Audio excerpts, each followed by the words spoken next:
ఇంకొక దౌర్భాగ్యమైన పరిస్థితి ఏంటంటే మా mother department, social welfare department మమ్మల్ని కలుపుకోవాలనే ఉద్దేశం కూడా వాళ్ళకి లేదు. నేను కోరుకునే రెండే రెండు అంశాలు సార్.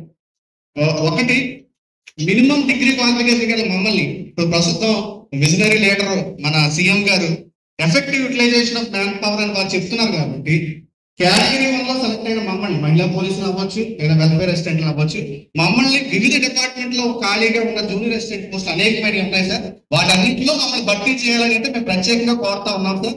ఒకవేళ థ్యాంక్ యూ. రాష్ట్రంలో ఉన్న 1,26,000 మంది విలేజ్ వార్డ్ సెక్రటరీ ఉద్యోగులకి ఆంధ్రప్రదేశ్ ప్రభుత్వ ఉద్యోగ సంఘం అధ్యక్షుల హోదాలో మా సంఘం యొక్క అధికారిక నిర్ణయం ప్రకారం చెప్తా ఉన్నాం. మీ ఎవరికి 1,26,000 మందికి ఉద్యోగానికి వచ్చిన ఎటువంటి డోకా లేదు. మా ఈ దేశంలో, ఈ రాష్ట్రంలో ఐఏఎస్ అధికారి కానీ, గ్రూప్ 1 ఆఫీసర్ కానీ, గ్రూప్ 4 డిప్యూటీ కానీ, మా మిగతా అందరు ఉద్యోగులకి ఏదైతే భారత రాజ్యాంగంలో 311 అధికారుల రక్షణ ఉందో ఆ రక్షణ స్క్వేర్లీ అప్లైస్ టు నీకు కూడా సమానంగా ఉన్నది. నువ్వు ఆ పేరెంట్ డిపార్ట్మెంట్ పేరు బొట్టుతో పేరు బంధం కలిగి ఉన్నామని ప్రభుత్వం చెప్పడం లేదు.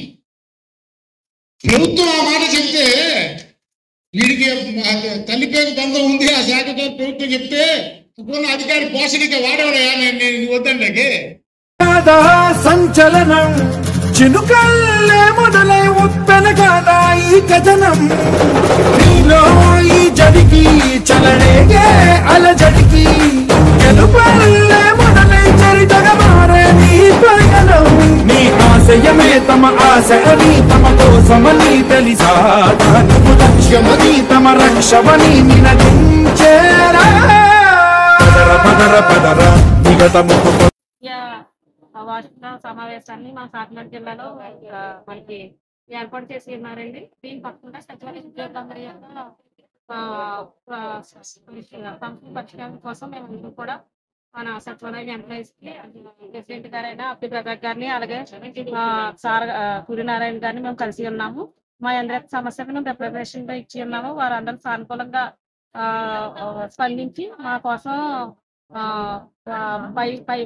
పై అధికారులకు మా అందరి యొక్క సమస్యలన్నింటినీ, సచివాలయ ఉద్యోగస్తుల యొక్క ప్రతి ఒక్క సమస్యని, ప్రతి ఒక్క దాన్ని కూడా పరిశీలిస్తానని తెలియజేస్తున్నారు.